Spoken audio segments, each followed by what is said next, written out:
நட்பின் முக்கியத்துவத்தை உணர்த்தும் ஒரு புதிய கதை. ஏதோ மானும் முயலும். ஒரு ஆபத்தான சோதனை. ஒரு அடர்ந்த காட்டில் மணி என்ற ஒரு மானும் முயல் குட்டி ஒன்றும் சிறந்த நண்பர்களாக இருந்தன. மானுக்குத்தான் மிகவும் வேகமானவன் என்ற கர்வம் இருந்தது. ஆபத்து வந்தால் நான் நொடியில் ஓடி மறைந்து விடுவேன், உன்னால் என்ன செய்ய முடியும் என்று அடிக்கடி முயலைக் கேட்டு கேலி செய்யும். ஒரு நாள் இரண்டும் காட்டின் ஒரு புதிய பகுதிக்குச் சென்றன. அங்கே ஒரு பெரிய குகை இருந்தது. குகைக்குள்ளிருந்து ஒரு ஓநாயின் கண்கள் மின்னுவதைக் கண்டன. திடீரென்று ஓநாய் குகையை விட்டு வெளியே வந்து இவர்களைத் துரத்தத் தொடங்கியது.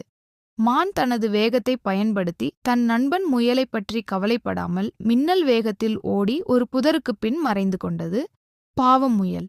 அதனால் வேகமாக ஓட முடியவில்லை. அது ஒரு சிறிய கல் இடுக்கிற்குள் புகுந்து நடுங்கிக் கொண்டே மறைந்தது.